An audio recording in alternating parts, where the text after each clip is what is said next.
Good afternoon, everyone. Welcome to Slow Art Friday. Today is April the 17th. My name is Christy McMillan. I'm the Director of Learning and Engagement, and I'm joined today by Doris Potash, who is one of our master docents.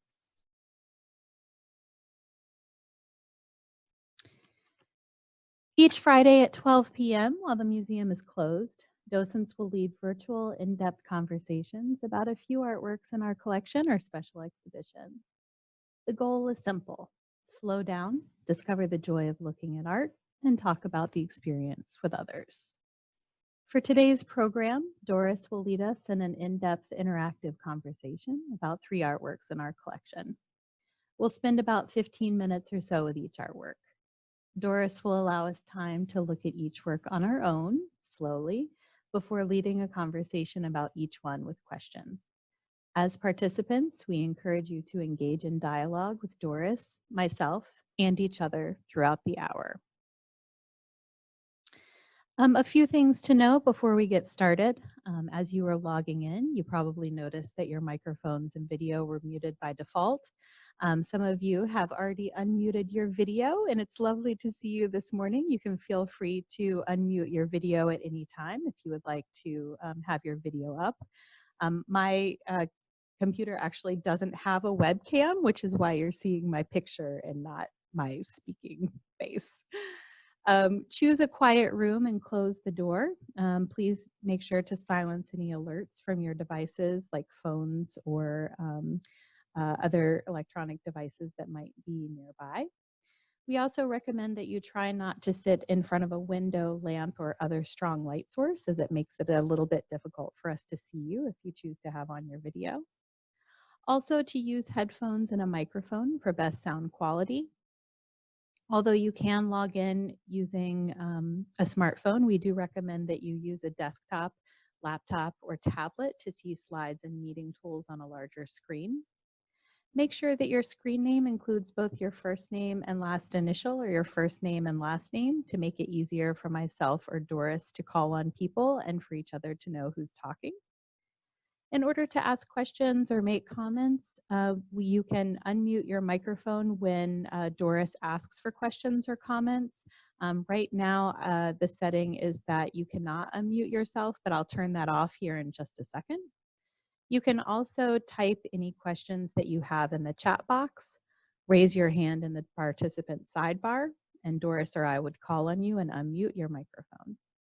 We are recording. If you prefer not to be recorded, make sure that your video and audio remain muted and use the chat box to submit any questions or comments. I'm now going to make it so that people can unmute themselves. Before we get started, does anybody have any questions?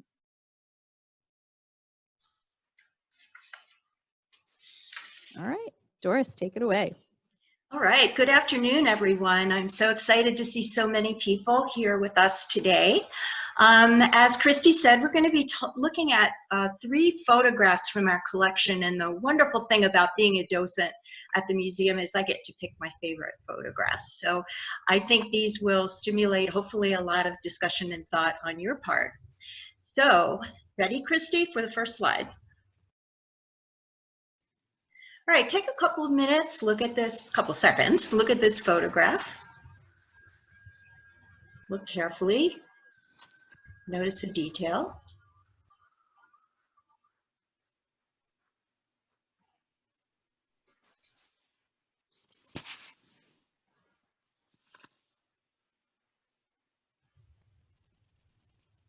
All right, so what's going on in this photograph?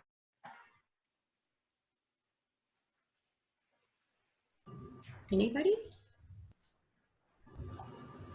Starting here, I'll speak up. So it looks like they've won king and queen something, maybe longest married, or just king and queen for the day. Okay, so it looks like they're the king and queen of something, yeah. Either of the day or longest married or some accomplishment. And what do you see that makes you say that they look like king and queen? Their body language is relaxed. They've been in this game a while. and her leg, the positioning of their legs, they're comfortable in their skin.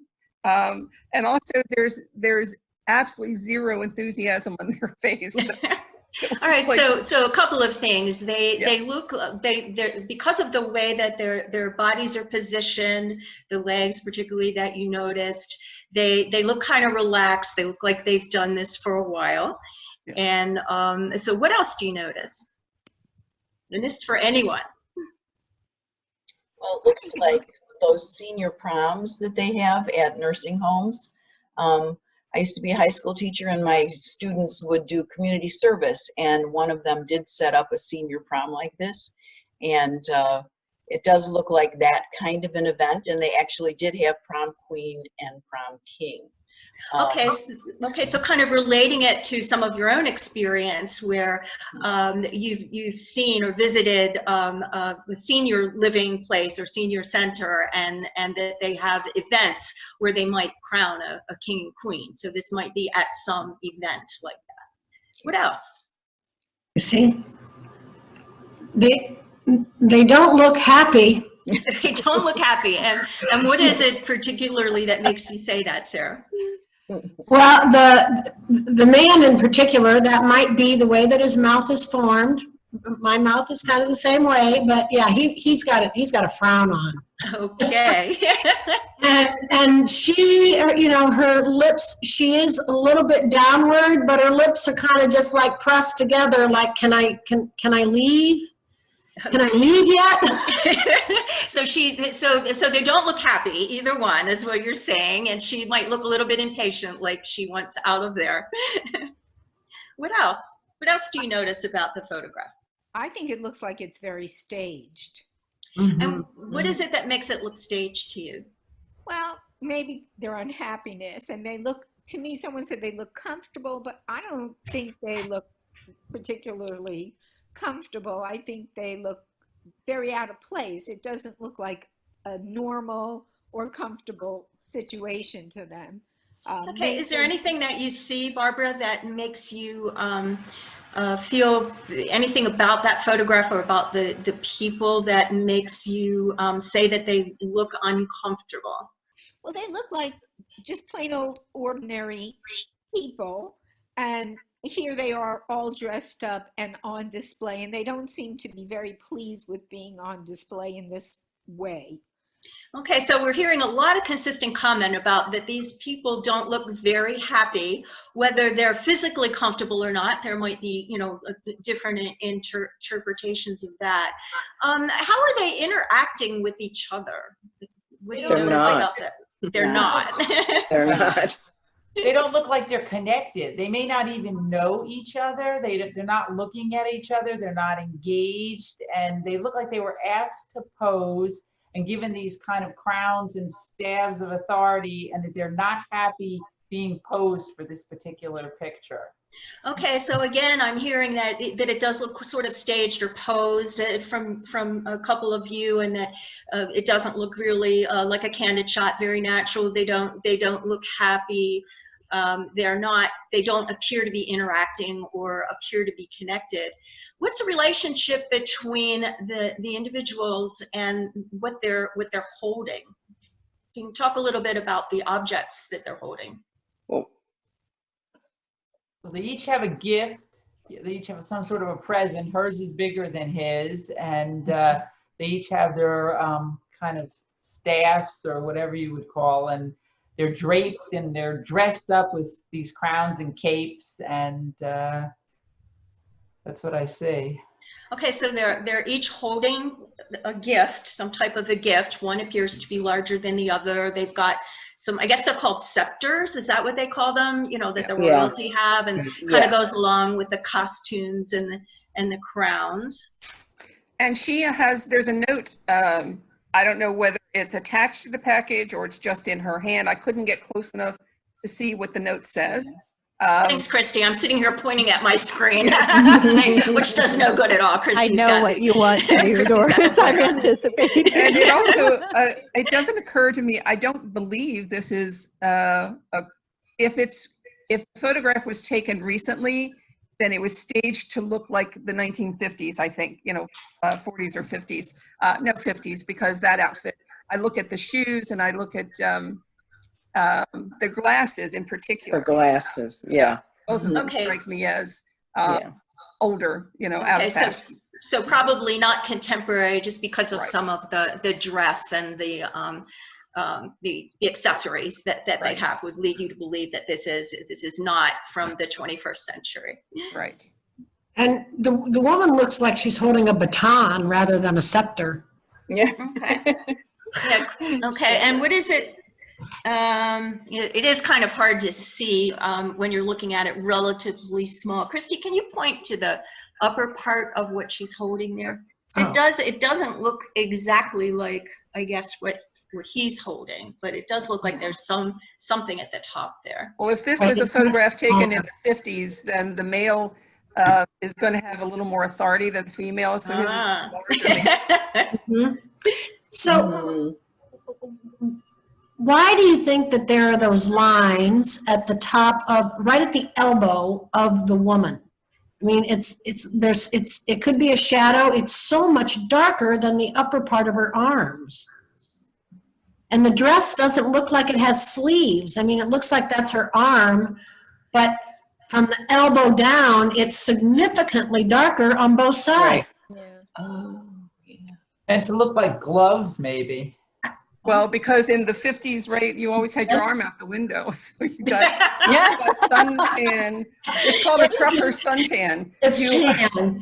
Okay, so you're noticing some color differentiation on the bottom of her arms versus the upper part of her arms, and some of you are speculating that it may be maybe gloves. Although if you look at her fingers, I know. Yeah. you might be able to see fingernails. So I'm not sure about that, but it could be either something on there, or it could just be a shadow, or the quality of the print that we're looking at, or the way it's showing up on our screen.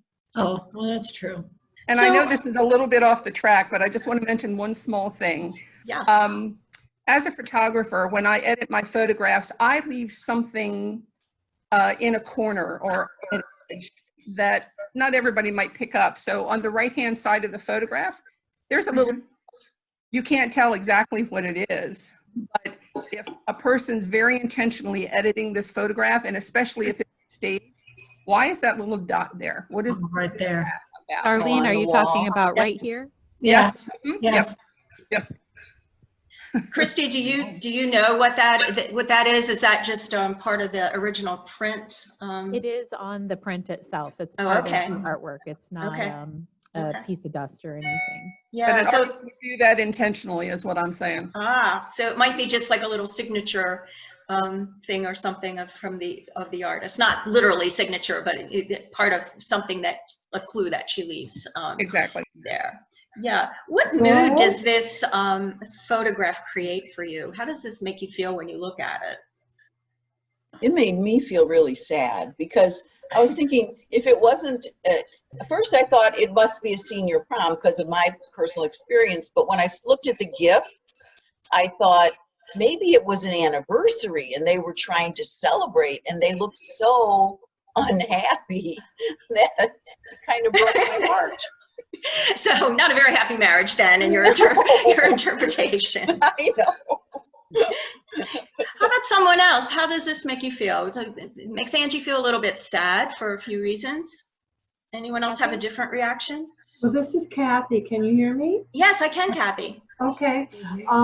Yeah, two things.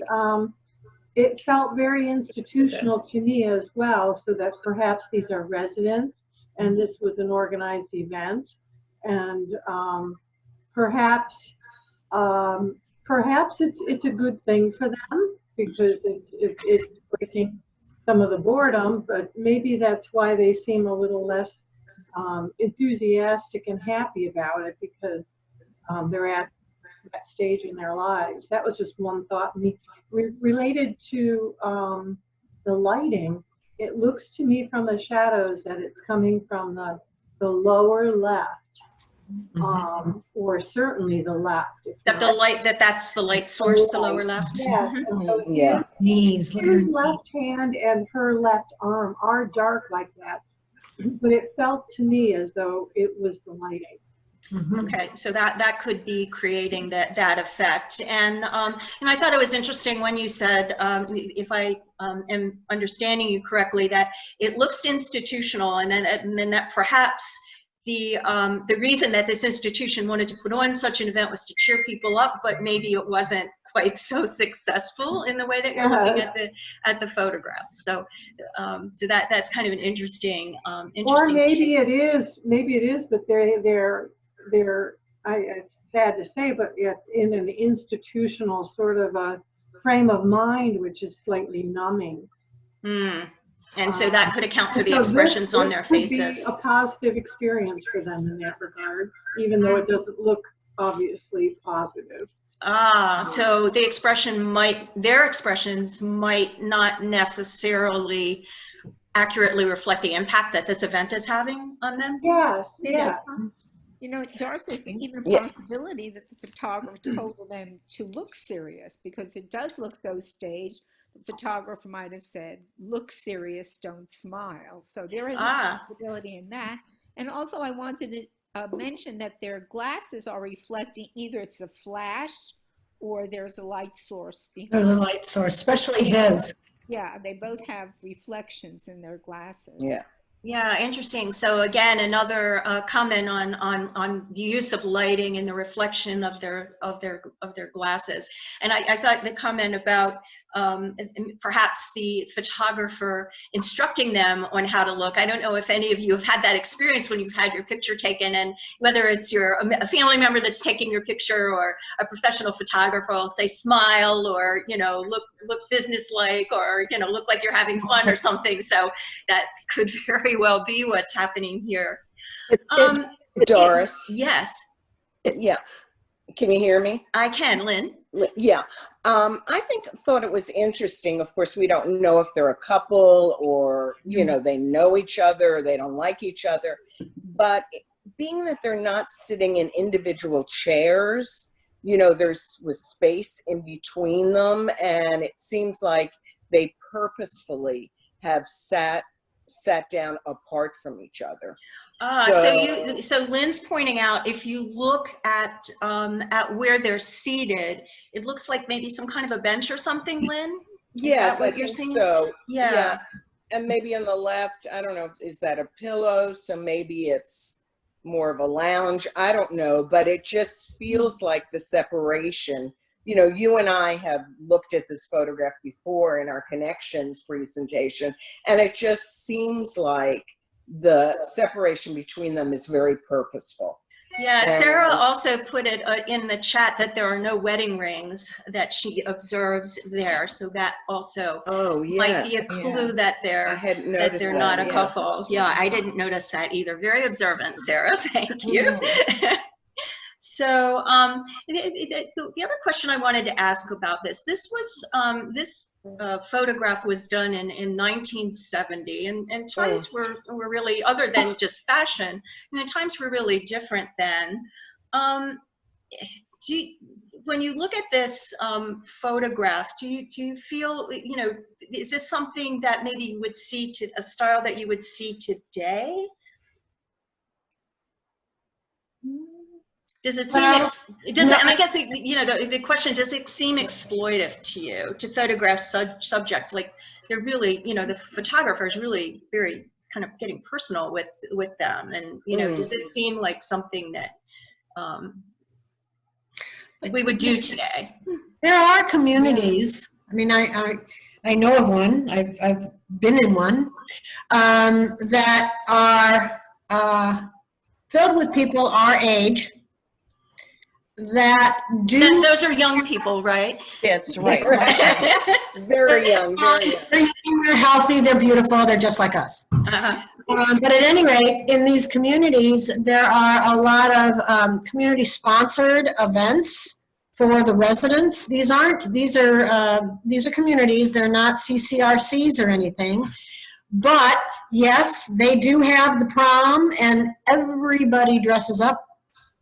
And so, and if it was in the 70s,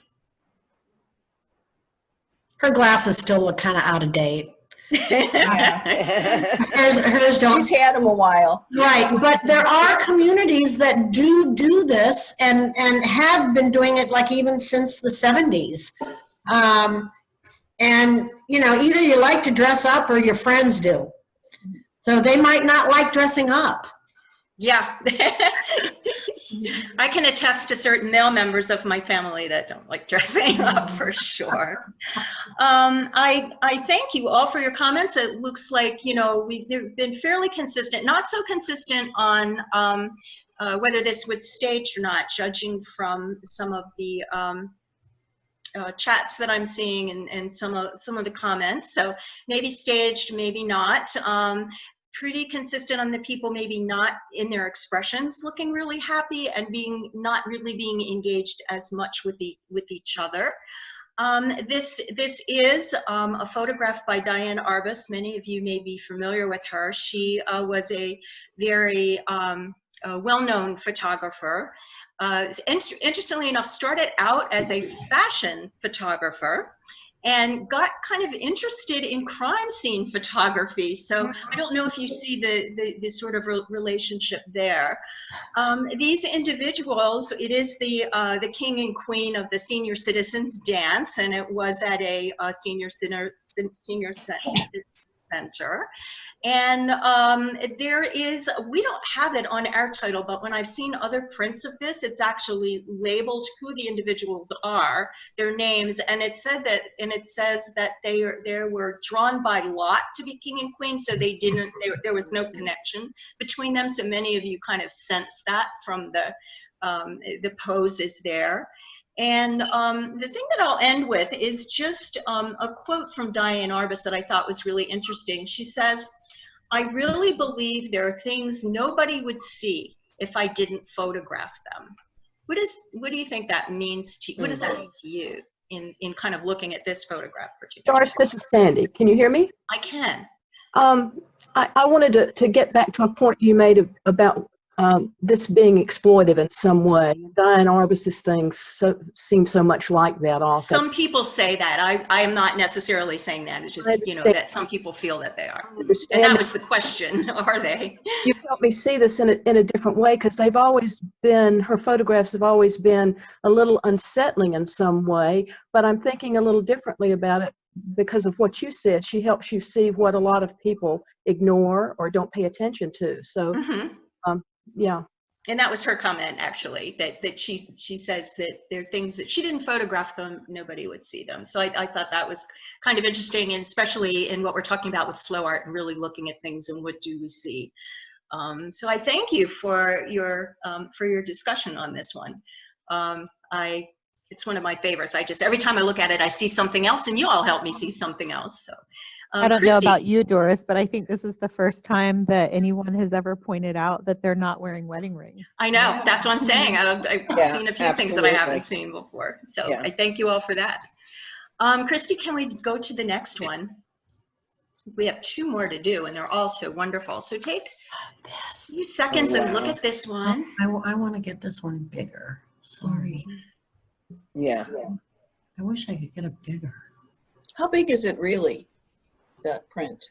Christy, can you flip back and does it have the size on the label that you have? It does, but I don't want to reveal the time. Okay. Yeah. Okay. All right.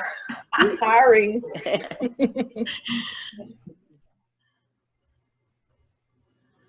Well, you know, this kind of spoke to me because I was raised and worked in the shadow of O'Hare Airport in Chicago.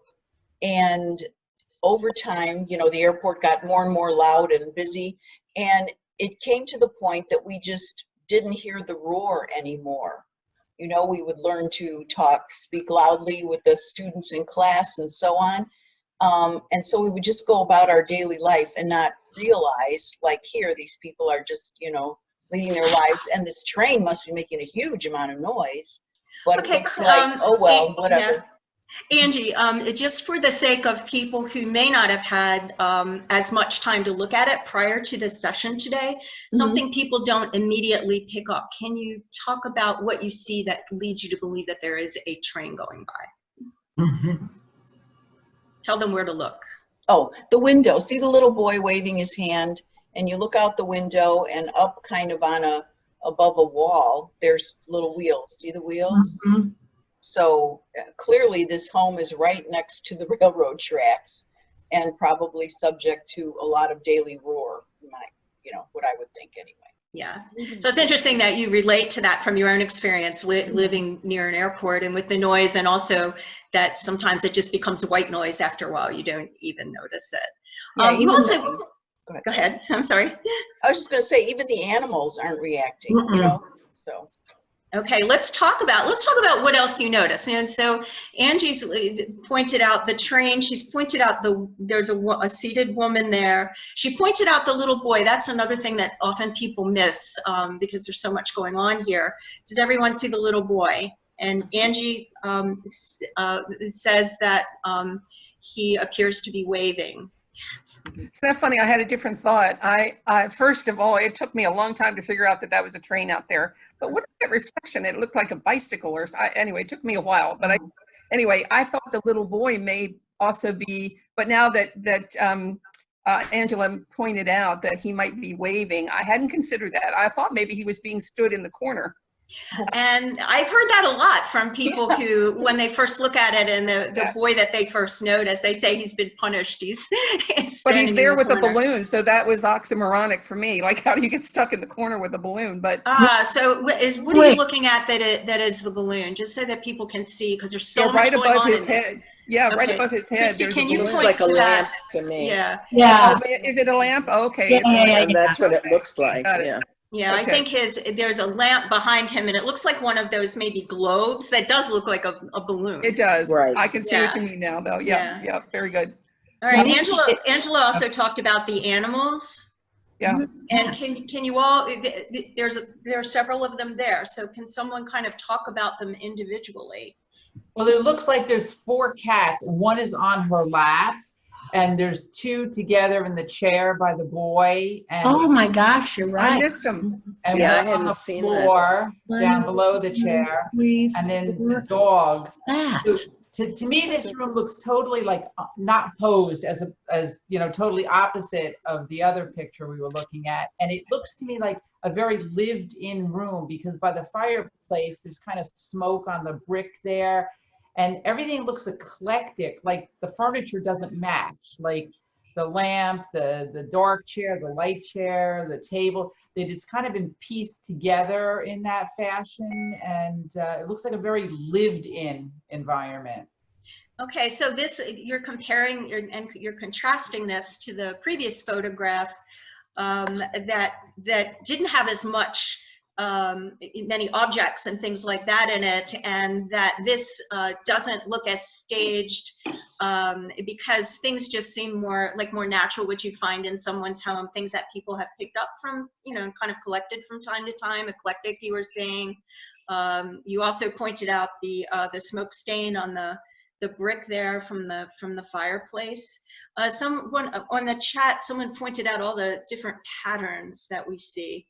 And I wanted to comment on that if I could, and I think it was Rich who said that, and I wanted to ask Rich, I had the same reaction that everybody did, I'm sure, with all the pattern. What did you look at first? What caught your attention in all that, Rich? His mic might not be on. Okay. Or for anybody for that matter. For me, it was the train in the window.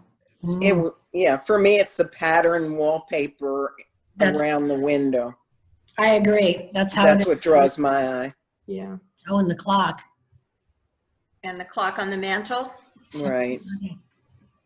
Doris, is it an okay time to talk about the fireplace? I want to talk about the Absolutely. Please talk about the fireplace. It's an okay time to talk about whatever you're observing. Okay. Here's the story I made up. Somehow the man in the picture, the father, the whatever, is in trouble, is in the doghouse for some reason, because his things are in that duffel bag. They're in the fireplace that are being burned. That's what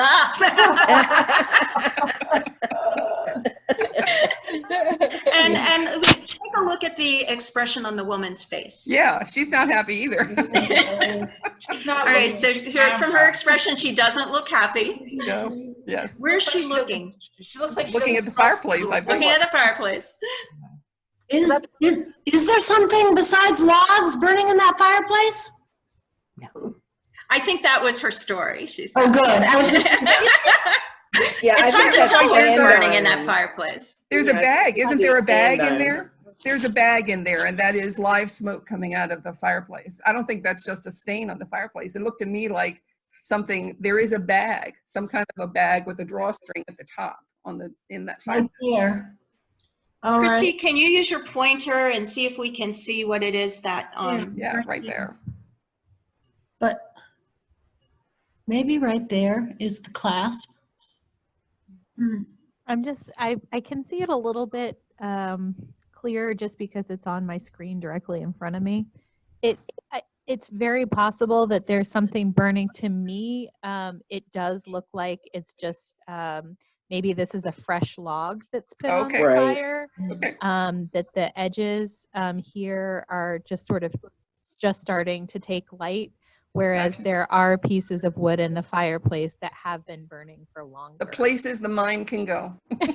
but that's what's interesting, I think, about art in general, but I find particularly with photographs like this, when everyone sees something, we're all looking at the same thing, but we're seeing because of what we're bringing with us and putting into that photograph. We're all seeing it and interpreting it in different ways, which is I think, kind of fascinating. How does on the ceiling? Sorry, I think the beams on the ceiling are very interesting. Yeah, notice the ceiling there. And again, you see the wood on the upper side of the beams kind of crossing. So there's a lot of lines and pattern there as well. So someone mentioned before, your eye just goes everywhere. I mean, few of you zeroed in on one thing, but for me, when I look at this, my eyes like I don't know where to look. Look at Wanted to know what was on the floor by the boy and the cat. I thought it was a toy. I thought it was like a boy's toy, but I can't. I think Right. so. That's what it looks like. There's a lot of comments about the clock on the mantle. I know someone early on said that they had one like that. Someone else was asking whether it was German. Anyone want to talk about the clock? It's 7:35. 7:35. It's a neat clock. Yeah, someone was asking if it was German. That the calendar on the right side is cut off. You can't really tell. You see 4/11. I don't know if you could try to figure out what month it was. If you looked up those days on those days, but you've got the calendar on one side, the clock on the other side for the time. And if that is a train going by, I wonder if it goes by the same time every day. Yeah, so you could be the detective and figure out what train it was by the date and the time that it went by, right? And that sort of feeds another story to me. The little boy's waving. Maybe his dad is the engineer on that train, and the 7 whatever time it is train, he knows that that's coming. So he might know his dad or someone he knows is on that train that he's specifically waving to, not necessarily just waving to the train in general. Yeah. I'm still seeing some comments. They still think the boy is being punished and he's waving his hand. Someone said to see if he can be done with his timeout now. To thank the person who pointed out all the animals. I didn't catch that at all. I caught the dog, and I thought that was a rabbit on the rug. I did see one. I think it might be as well. I rabbit. think there's been in other groups a lot of discussion about whether that's a cat or a rabbit. It's I don't know whether, Christy, you have a better view than I can see on my computer. Yeah, on It's Christy's definitely a email, cat. you could zoom in on it, and it's definitely a cat. Yeah, Yeah. it's a cat. Yeah. Head turned I think sideways. the ears are the pattern of the chair, Yeah. is what I'm seeing. Yeah, that could be too. It just looks like such a fat cat too. The colors on the cats with being black and white, fit in with the black and white picture, and the sense where you've got plants and pets, and even the dog with the darker ears and the white paws kind of just go there. Yeah, so a lot of contrast there as well. Any thoughts about what the artist, the photographer's trying to do with this photograph, trying to tell us? Any mood that it's creating for you? I feel like it's trying to capture a moment in time. Just A moment in time. just a moment in time. You know, the train is going by. The mother and child are sort of not interacting, but interacting. He may or may not be waving. He may be in timeout, but it's a moment in time. Someone has chatted that the mother seems overwhelmed in the context of the chaotic surroundings. Any other thoughts about that? I thought it was a one way of saying how easily we can tune out to noise, to environmental things, to whatever life is presenting at the moment. We can, if given enough time, we can tune out. We can tune it out, and that's kind of where Angela started with the conversation about you know, sort of tuning this out, being able to maybe relax and carry on with your daily life with this noisy train going by. I can give you a little bit of information about this.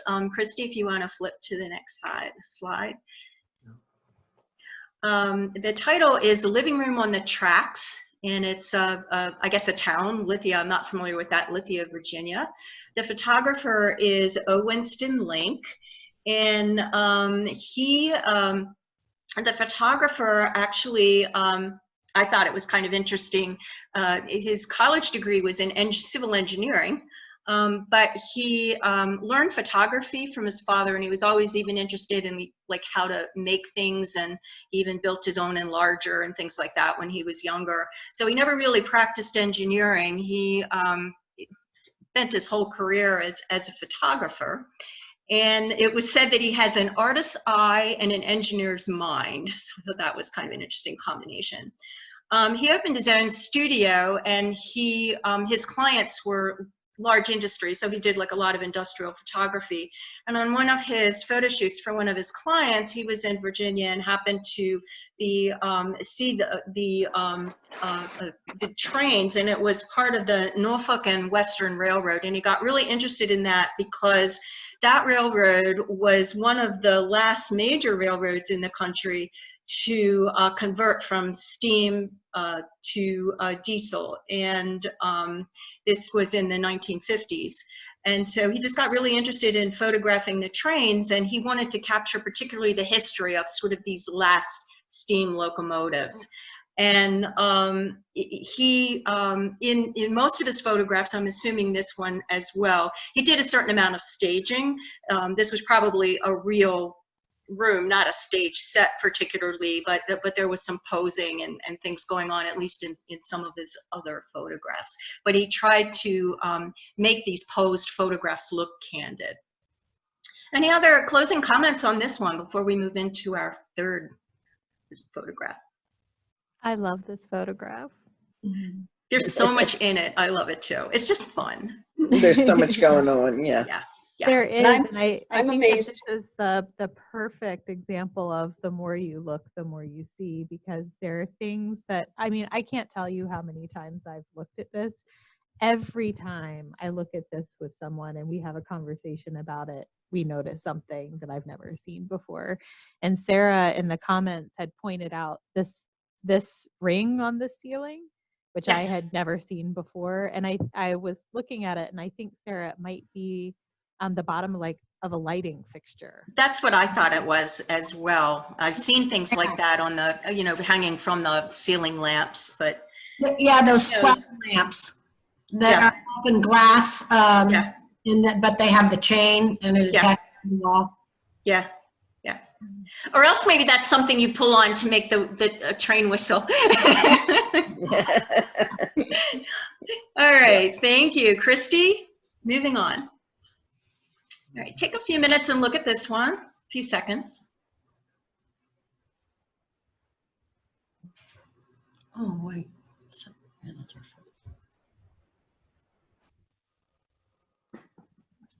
I think that the juxtaposition of like the light and the shadow make it very interesting, along with the diagonal orientation of the figure, and that's what jumps out at me. Okay, so what you're noticing is the contrast, the light and the shadow, and the diagonals. And can you describe where you're seeing the diagonals, particularly, just so that we're all following where you're looking? Well, from her hands down to her knee, that way, right there, and you know, even from her knee to her leg or her ankle, and the lines in the fabric. Yeah, so you've got the lines from the outline of parts of her body, as well as the lines in the fabric of her costume. What else do you notice in the photograph?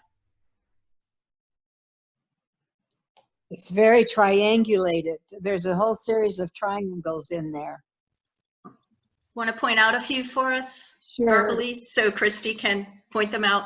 When you go from the top of her hands down to her knee and over, that's a triangle. But then if you, a smaller one is from the top of her hands to about the shoulder and over again is another triangle. And then right even below underneath her skirt there, the shadowing, there's another. It seems very triangulated. Yeah, lots of angles and triangles. Yes. What else do you notice? The mood to me, the expression on her face, and the extension of her arms.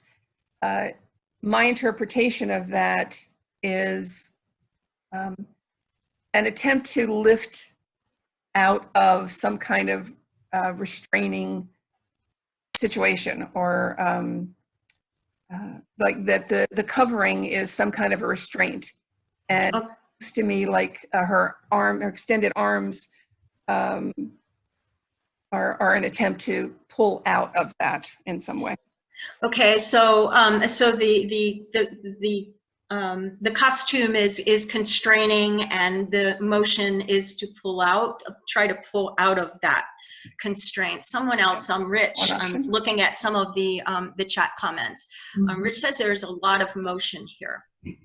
And Elaine says, looking at the shadow on the wall, and the tension of the angles that you all mentioned before. So she's describing this as dramatic. All energy going up, adding to the drama, is another one of the chats here. It looks like it might be something from Black Mountain College and John Cage, or a dancing or thing.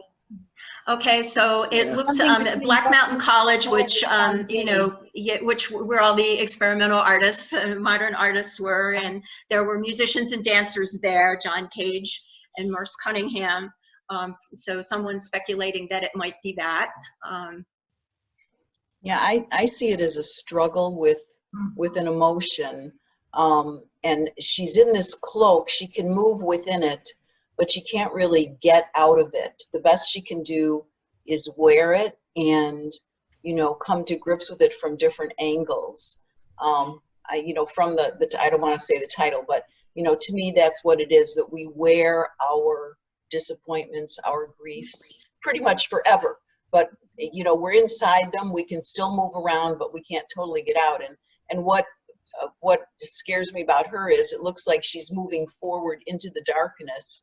You know, the forward motion is into the darker part and away from the lighter.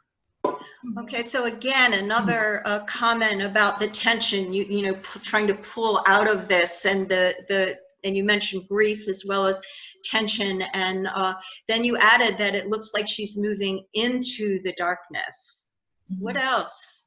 But looking outward. I mean, she's looking up. So she's looking up. Which to me is a hopeful sign. And okay. I love the dialogue about the psychology and all of that, because what I see is the physicality, and I get very impressed that if I tried to do that with my body, that's a very difficult position to hold, and you don't even see her body, you see her face, her hands, and her feet barely, but her body is really physically doing something quite beautiful and athletic. So I don't see it. standing on something, it appears that it's more than a shadow that is between her knee and her exposed leg that is touching the floor. And it looks like I'm almost seeing a table leg. Yeah, right there, Christy. Yeah, it looks like some kind of a bench or a stool or something, Right. right? So her foot might be resting on something instead of just being held in the air. So her foot to our right. Yes. Yeah, it looks like, it's hard to see, but it looks like maybe it's her toe, like almost like, like a ballerina, like she's got her heel in the air and her toe down on the platform of a bench of some sort. Mm-hmm. And what about her other foot then in relation to that? Does it look like it's up in the air or on the ground to you? Looks on the ground. And look at how tightly she is tensioning not her big toe, but the other ones. Yeah. Right, her ankle and. Looks like that one was Like they're banked in a very, very stiff. So again, I keep hearing of the word tensions coming up a lot in a lot of different ways with this, and this stiffness, and then the difficulty of holding this pose. Do you think this was shot when she was in motion, or do you think she was standing still at a still point in this when she was photographed? Does it look like she was moving or sort of at a halt? It appears to me that she was still. Point, I would say. Yeah, I agree. And Yeah, what pointing is in it this that direction. makes you all say that she was still? What is it that you see? Anything Because about I that? did perceive that leg at that board at the bottom as something she's sitting on. And I don't know if you could achieve, someone said, I don't know if you could achieve that position although if it was caught in motion, I guess that's possible, but. Yeah, I guess that was my question, whether this was just shot quickly when she was in motion, or whether she was holding this pose for the time it took to take the picture. My impression was that it was posed. Yeah, me too. Yeah, that's the way I see it. I don't. I mean, I think that so I don't know. This might be. I think the photographer took a lot of pictures in motion, and I think that the way that she really tried to make it not be static and to look dimensional. So I don't know. I mean, she did series on dancers. So I'm kind of thinking that, this might have been movement, and her foot that is exposed is so tense because she's going to bring it up and she's going to jump off that bench. Okay, so some of you thought that she was, kind of holding this still for the photograph. And then Sarah, you were saying that you think this was just shot quickly while she was in motion and caught that particular part of the motion. What else? Given how experimental Black Mountain College was, and how talented the photographer and the dancer is, or are, dancer is, I don't know what proper grammar there is, but I would say, I would go along with what Sarah's saying too, that they were just experimenting and possibly moving and shooting.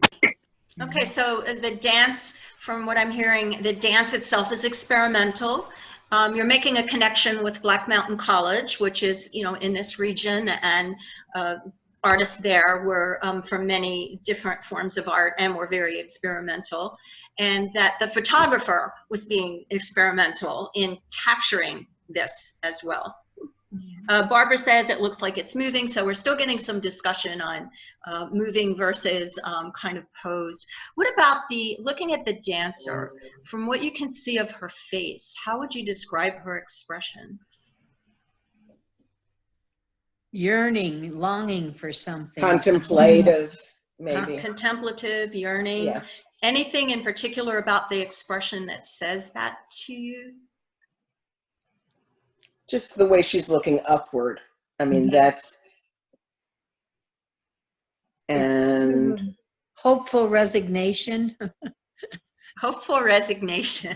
So again, that kind of looking Good up toward the light that you talked about before, away from that darkness where the body seems to be pulling Yeah. toward. So Carol, again, are you tension. identifying with that right now, Carol? A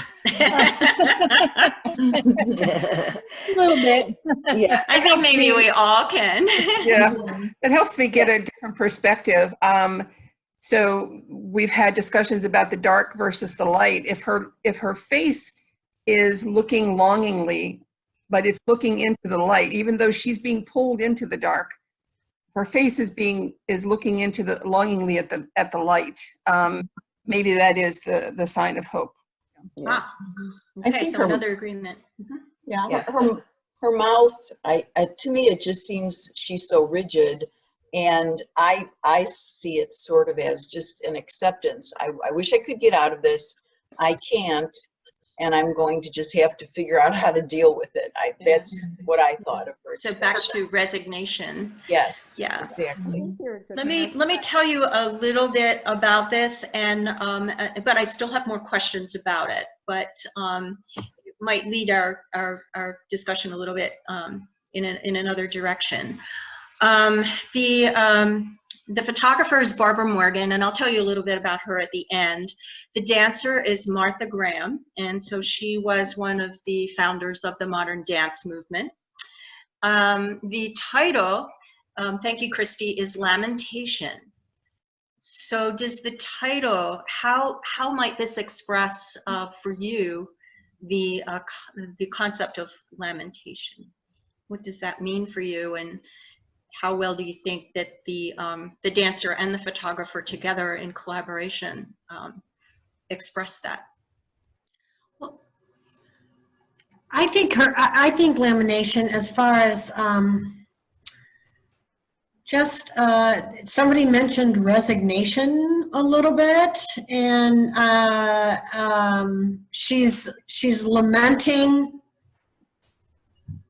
either a struggle or perhaps being stuck. But I think her face looks like she is weary from a struggle. I Okay, think so- her hands pulling on the fabric of the garment, and her face look like with regret and mourning, and I see that there. Okay, so Yeah. face and hands particularly to some of you are expressing the concept of lamentation. And I might add with holding, but also holding that lamentation as a way to, when something bad happens, we are often quick to want to get it over with, get out of it. But maybe sitting with it for a while and then allowing it and learning from it and staying with it for a little bit can really inform you about many things. So I think she's sticking with it a bit before she's going to be moving on. Yeah, But so she seems kind of you're enveloped learning in it, from- but not escaping from Yeah. it. Yeah. Yeah, and it's not in and of itself necessarily a negative or inherently bad, but she's going to allow it to see what it reveals to her. Yeah, to me, it's kind of like if you are lamenting something, if you have grief, it's always with you. It changes, your position, and it's not always intense, but you never leave it behind. That kind of a shattering experience, you just take it with you like a cloak that you can't get out of. Mm-hmm. Yeah. Yeah, that's what. The other thing that strikes me about her exposed foot there is it may be not a condition that she has, but yes, her toes are in the position of hammer toes. And so that phrase in itself, like the intention with which that foot, again, if this was an in motion, that may have just been accidental. But if it was posed, her toes even communicate something to the photograph. Yeah. And I would imagine as a dancer, she probably has pretty damaged feet. They usually, that dance is really hard on your feet. And I think, you know, that that's another difference between classical ballet and modern dance too, because in classical ballet, what would you see? You wouldn't see her feet, right? You'd see They're always feet covered. would be Yeah. enclosed in shoes. Yeah, they'd be Yeah. covered. Yeah, Mhm. yeah, yeah, yeah. This photograph was taken in 1935. What was happening around that time in history? Depression. Yeah, the Depression. Mhm. Do you see anything? Do you think there's a connection between that and the dance? Well, overall, the struggle that people went through during that time. Yeah, so that sense of struggle that's reflected here could be Right. as well. Yeah. And maybe her hands are grasping for something to hold on to. Ah, as opposed to pulling the fabric, Right. just holding on to it. Yeah. Uh-huh. Or maybe Yeah. even pulling a rope to be pulled out of danger. Right. Yeah. Yeah. And I think Rich mentioned in his comments about the folds. To me, the folds are so beautiful and don't seem by chance, by accident, that you would get those folds if her positioning was in movement. That's just the way it hits me. Okay, so that's They're another argument for maybe that this particular scene from that dance was perhaps posed, or maybe her choreography of the dance and the costume were so precise that Maybe so, yeah. you know. So Lynn, I'm looking at your comment about you'd like to know what the color of her outfit is. What do you have a color in mind, or do you that would speak to you more than other colors, or is it just curious? Yeah. I don't think it was me, Lynn, that made the comment about, is Lynn Andrews there? Lynn Noble. Oh, okay. We've got multiple Lynn's, yeah. Yeah, Lynn Noble. Right. Ah, I agree with Lynn. Greater red. Right, I do too. Yeah. Yeah, I don't know. Christy, do you know what color that actual costume was? I don't know. I wish Hillary were here because I'm sure that she would probably be able knows. to tell us. I'm but envisioning red as well. You know? Yeah.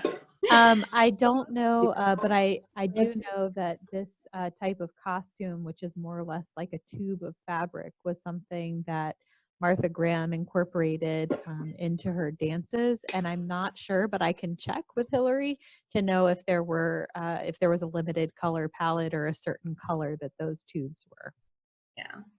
Yeah.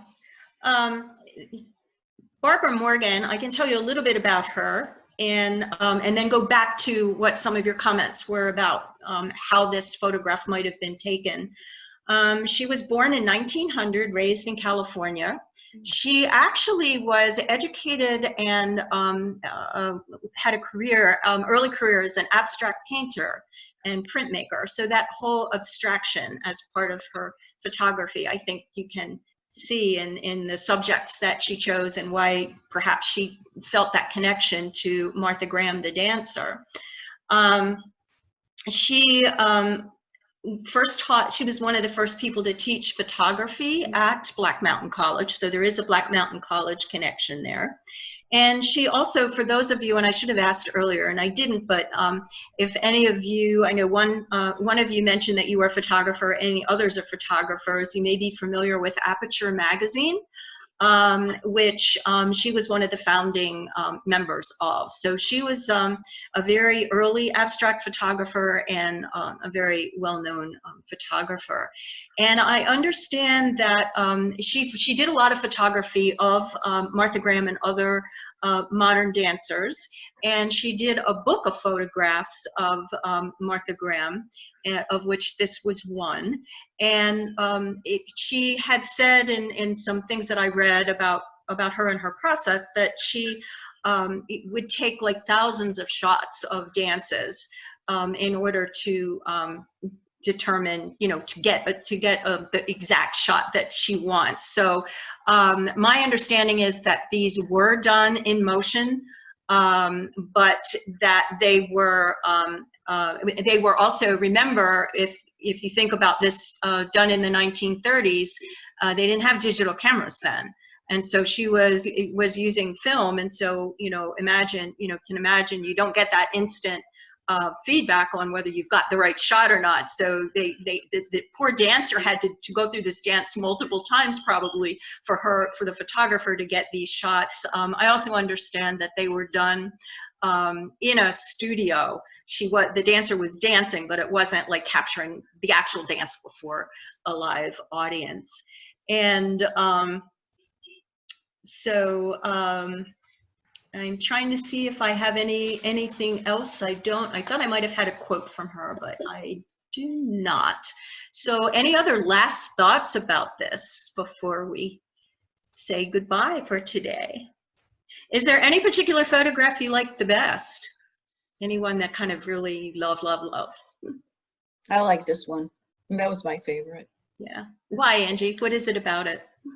Well, it just spoke to me. I think everybody, by the time you get to the point that we are in life, you know, we've had grief and we've had to deal with it, and you carry it with you, and it forms you in some ways, and yet you are able to act on it in ways as well. So that's yeah. So again, that personal yes. relationship with it. And it's more timeless. That was shot over 80 years ago, and it still has a contemporary vibe to it, unlike the other two, which were definitely dated. Yeah, very interesting point that there really isn't anything to date the third one, where the first two, just by the clothing, the setting, you kind of get a sense of when they were taken. Thank you. So any other closing comments? I really want to thank you. I think we had a great discussion. And Christy, anything you might want to add before we say goodbye? Yeah, just again to thank not only everyone on Slow Art Friday today. These conversations just keep getting better, and if you can't tell, I'm smiling. I've been smiling the whole time. This has been wonderful. And thank you so much, Doris. This is the second one that you've done. You led Slow Art Day on April the 4th, which sort of prompted us to say, hey, we could do this every week. Let's do that while the museum's closed. So next week, Sarah Reinke, who is actually here on Slow Art Friday today with us, will be doing a discussion. And I think your topic is emotions, Sarah? Well, we can't hear you. She may have left. Say again? Sarah may have left. No, she's here. She's trying still to here? talk, but we can't hear her. Oh, okay. It's okay. That is her topic, I believe, for next time. Go ahead. I was trying headphones and apparently they didn't work. So yeah, I was saying emotions like loud. So emotional, Sarah. So we are going to update the museum's calendar by the end of the day today, so that you can get a sense of the particular artworks that she is going to lead us on a conversation on next week. So if you're interested in getting registered, just send me a quick email. Let me know that you'd like to be a part of next week's conversation. And in the meantime, we are always recording these Slow Art Friday programs and posting them to our website once they get uploaded. So if you particularly enjoyed the conversation or want to go back and revisit some of what we talked about, or to look at the images again, those are going to be available on the museum's website. So I hope everyone has a great weekend. And I just want to say thank you for all your participation, because if you weren't here offering up some discussion and some thoughts and interpretations, we wouldn't be able to do this. So thank you so much. And thank you, Christy, for all the work you did to set it up. Yeah, thank you, Christy. Thank you. Thanks. It's great to see everybody. Have a wonderful weekend. You too. Bye. Bye, everybody. See you next week.